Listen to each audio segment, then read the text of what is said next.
지금 바울은 3차 전도 여행을 시작했습니다. 1년 6개월 동안의 고린도 선교를 마치고 유대로 돌아가는 길에 에베소에 들러서 회당에서 말씀을 전했는데 그 사람들이 더 오래 있기를 청했지만 그러나 바울은 하나님의 뜻이면 너희에게 다시 오겠다라고 약속을 하고 예루살렘 교회에 가서 안부를 물은 후에 안디옥 교회에 가서 얼마 있다가 3차 전도여행을 곧바로 시작을 했습니다. 바울은 1차 전도여행 때 복음을 전했던 갈라디아 지방의 교회들을 방문하고 또 2차 전도여행 때 방문했던 부르기아 지방의 교회들도 방문해서 제자들을 굳게 하고 약속대로 에베소에 왔습니다. 에베소에서는 지난 시간에 살펴본 것처럼 아볼로가 사역을 했었는데 요한의 세례만 알 뿐이었죠. 그래서 브리스길라, 아굴라 부부가 복음을 자세히 가르쳐서 고린도로 보냈다고 했습니다.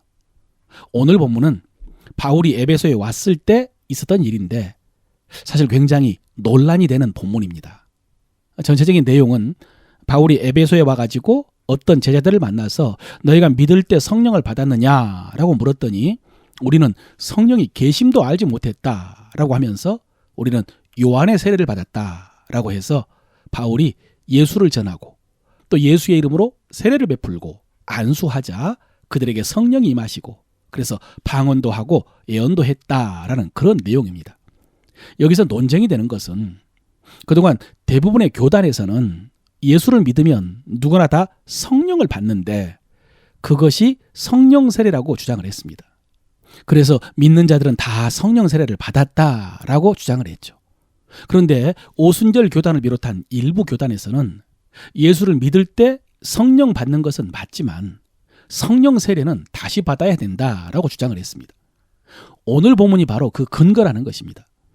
오늘 본문 속에 나오는 에베소의 제자들이 믿었지만 성령 세례를 받지 못했다는 것입니다. 너희가 믿을 때에 성령 받았느냐? 이르되 아니라 우리는 성령이 계심도 듣지 못하였노라. 그러니까 믿을 때 성령 세례를 받지 못할 수도 있다는 것이죠. 그래서 바울이 안수함으로 성령이 임하여 방언도 하고 예언도 하게 되었다고. 이렇게 성령 세례를 받으면 은사가 임하기 때문에 사명을 감당해야 된다고. 그러니 모든 그리스도인들은 사명을 감당하기 위해서 성령 세례를 다시 받아야 된다. 그런 주장이죠. 여러분 여기서 쟁점은 이 제자들의 상태입니다. 이들이 믿는 제자들이냐. 그래서 이들이 믿었는데 그동안 성령 세례를 받지 못했느냐. 그리고 바울이 안수할 때에 성령 세례를 받은 것이냐. 이것이 쟁점입니다. 그런데 여러분 본문에서 이들을 어떤 제자들이라고 했고요. 바울이 이들에게 너희가 믿을 때 성령 받았느냐라고 물었는데 여기서 제자들이라는 말씀과 믿을 때라는 말씀이 이들이 정말로 믿는 제자였다는 확실한 증거가 되지를 못합니다. 그 전에 아볼로도 주의 도를 배웠고 또 예수에 관한 것을 자세히 말하며 가르쳤지만은 그 지식은 예수에 관한 주변적인 교훈이었고 또 요한의 세례만 알 뿐이라고 했습니다. 그러니까 아볼로는 온전한 믿음을 갖지 못했고 성령도 받지 못한 불신자였습니다. 그런데 오늘 이 에베소의 제자들은 아볼로보다 못한 상태라고 할 수 있습니다. 이들이 예수에 대해서 알고 있더라도 또 믿는다고 주장했더라도 예수의 교훈 정도를 배웠을 것이고 십자가와 부활과 성령에 대해서는 알지 못한 불신자들이었습니다. 결정적으로 이들이 세례를 받긴 받았는데요. 요한의 세례를 받았다고 했습니다. 이것이 이들의 정확한 상태입니다. 그래서 바울이 이들이 세례 요한에 대해서는 알고 있는 것을 보면서 그 세례 요한이 증거했던 그리스도가 바로 예수님이고 그래서 우리가 예수의 이름으로 세례를 받으면 성령 받을 수 있다라는 복음을 전했고요. 그래서 이들이 예수의 이름으로 세례를 받은 후에 성령 세례를 받은 것입니다. 그러니까 이들은 이때 비로소 믿은 것이고 예수의 이름으로 세례를 받고 성령 세례도 받은 것입니다. 물론 이들이 세례를 받을 때 바로 그 즉시 성령이 임했다라고 하지 않고 그들이 듣고 주 예수의 이름으로 세례를 받으니 바울이 그들에게 안수함에 성령이 그들에게 임하니라. 이 말씀은 좀 특별한 말씀입니다. 그래서 제2의 성령 세례를 주장하는 분들은 믿을 때 무조건 성령 세례 받은 것은 아니다라고 주장을 하는데 사실 더 많은 성경에서 믿을 때 성령 받는다라고 말씀하고 있고요. 오늘 본문과 또 저 앞에 사도행전 8장에서 빌립이 사마리아에서 복음을 전해서 믿었던 사람들이 뒤에 베드로와 요한이 와서 안수했을 때 성령 임한 역사는 좀 특별한 예외라고 할 수가 있습니다.